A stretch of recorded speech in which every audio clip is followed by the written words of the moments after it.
So what was he switching from? In this case, it was work. And I think we're starting to see a pattern here. There seem to be some people who are having a change in their work environment. Something's going on that's shifting them from the way that they used to work into a new way of working. Could be a new role, could be a new whole new business. It could just be a promotion or something like that. But certainly he was working really hard. He'd been following you for years. He had your wallpapers and things like this. But it's only when he changes his work environment that he opens up the space to be able to put some time into this. So junior management consultant, so he's working his ass off doing lots of presentations, things like that, crazy hours. And at the end of last year, he asked for a different role where he's got more work-life balance.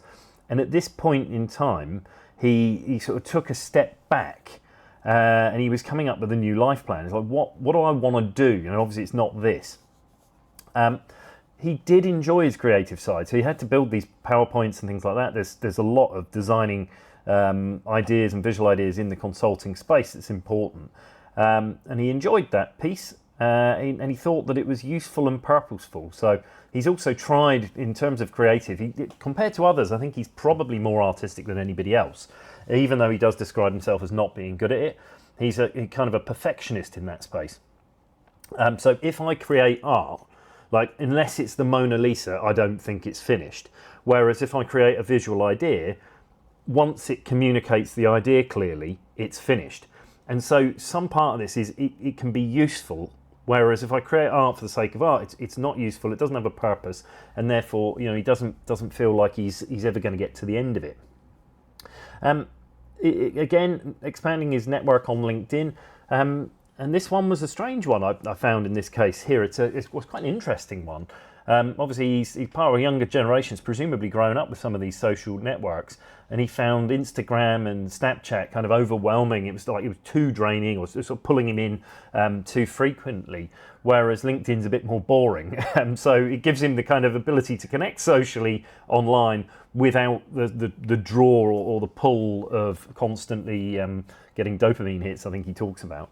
But also, he feels a junior sort of person. He wants to go and engage with people who have more experience or whatever. And it's kind of, how do I build my profile up so that others will respect me in this space?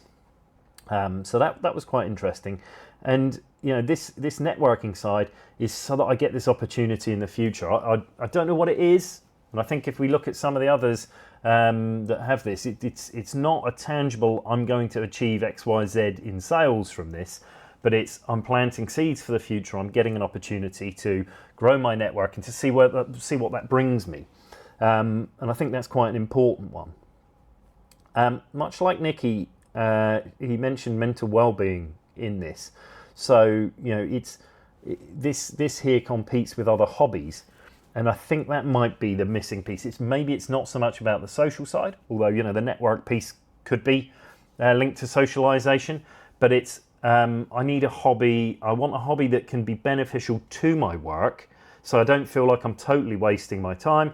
But I also want a hobby where it kind of restores and recharges my brain and my batteries, versus a hobby that maybe like gaming in this case, where it's so, he goes to bed and he dreams about it and stuff like that. He feels like it's not very healthy. So that's quite interesting, I thought there, because I suspect this might be a common theme that we're starting to see in these stories. There was a bit of doubt here, lots of anxieties here. Should I do this? It does come out of fund money, and he kind of thinks about this and says, well, if I don't spend it on a course to improve myself, I'll probably just waste it anyway. So, in this case here, I don't think it's too bothersome. Clearly, he's, if you listen to the interview, if he was talking to his friends or family, he wouldn't tell them how much he'd spent on it, because he feels if you don't get a certificate or if it isn't directly helping you work, then it might be a bit silly to have spent as much money as he did. But it was, he was happy to commit that money. But what did he expect? He's looking at it possibly, and one of the things I find interesting when you look at stuff like this, your sales page, I thought, was pretty clear about the fact that it's pre-recorded content, but it doesn't matter what I think, it's what others think. So if you come into this and you think, courses are live, courses are delivered in person by instructors. It doesn't really matter what the website says, that's your expectation. So he's kind of expected more live engagement than maybe he's got.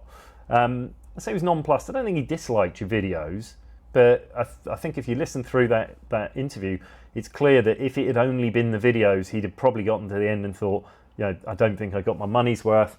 He felt that he knew the tools already, whichever ones you were talking about. Figma he's used. He's got an eye for design. So some of this stuff he's not getting it. And it was really your feedback sessions themselves, which were all about helping him realise. So the power of this for him is help me communicate more clearly. And if my ideas aren't clear, then it doesn't matter how good the design is. So I think there's got to be something that we can put together that highlights the value of that. Sure, you're showing me how to think, how to take an idea out and how to create it in the DIY course. But in that sort of community, in those feedback sessions, what you're really doing is helping people, and I think Alex had the same thing, a few others, you're helping me understand that the idea that I've given birth to isn't fully ready for prime time yet, and I'm getting your feedback on it to shape it and refine it until it's as good as it can be, so I can release the sort of properly gestated version of the idea out into the world, where it's going to go and succeed as much as it possibly could do. So pushes and pulls, major change in my career. I've now got time to look at it. Planning out my future life. I'm thinking what's next. I've been following you for over a year. I've got to like your ideas, and we're seeing this again and again. People see somebody else who can do this, and it's inspirational to them. It's like, oh, if only I could do that. And then when they get the feeling that yes, I can do that. This isn't just for the elite artists of the world. I think that's when they act. Trying to think of things to do in the spare time that are useful and purposes. Building a network on LinkedIn. And he says he's not very artistic, but he enjoys the creative process. And I think there's a parallel there to Nicky. Now, like I said, just listening to him, I suspect he could well be the best artist out of a lot of us, just because he talks about having drawn stuff, and he's actually probably far more visual. But what's interesting there, you go back to your messaging, you don't have to be an artist. It seems even talented people still don't think that they're artists. So there's some sort of nagging doubt in all of us about our abilities to create artistic output. Healthy hobby for my mentality. Learn a skill that I'll enjoy outside my job but will be useful. So again, tying back to Nicky, it's yes, I want my hobby, I want something to do with my husband, but actually, can I also use it for something else? Is there a layering up of reasons in here? Expand my network, get me more opportunities, connect and interact, building my credibility. I just want to enjoy it. This is something, so very much a hobby in this kind of job here. I'm interested in this just for the sake of doing it. I enjoy it. So for him, he gave an example. It's a bit like a maths puzzle. You give me constraints of a small amount of paper, a reduction in the number of words and symbols that I can use.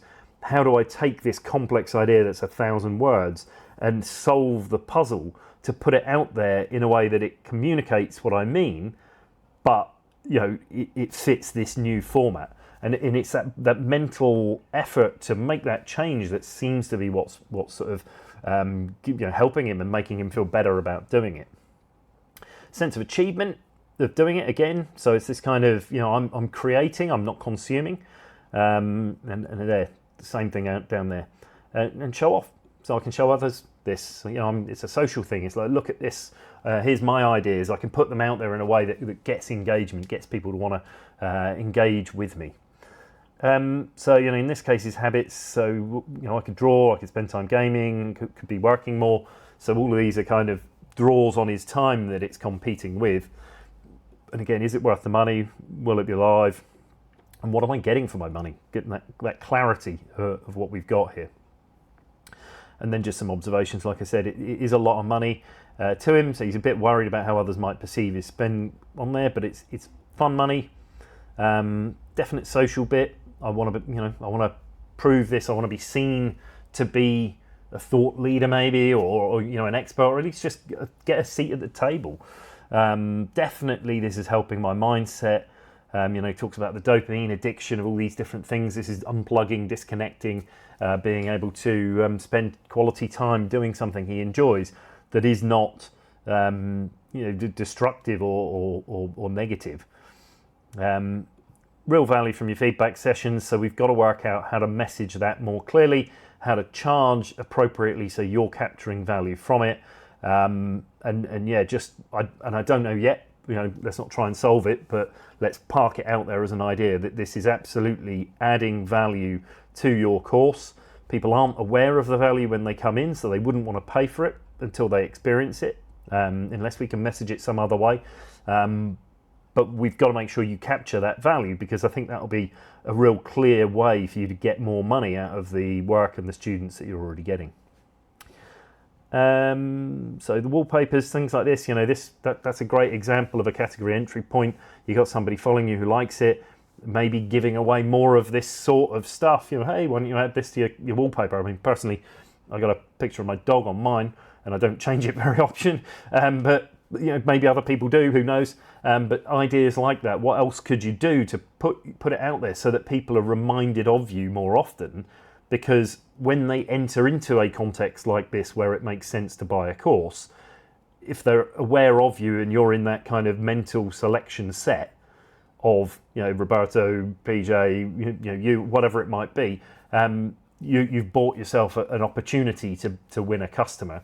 And so therefore, what else could you give to people that reminds them of you more often if they're real followers and fans and they follow you for a year or so? The maths problem, so it's drawing you in. So hopefully this helps. I thought this was a really interesting interview. I'm definitely starting to see themes in here. I'd love to hear from you. Are you seeing the same themes as me, or do these still seem like 10 different interviews of entirely different people at this point in the process? Anyway, let me know one way or other, and cheers.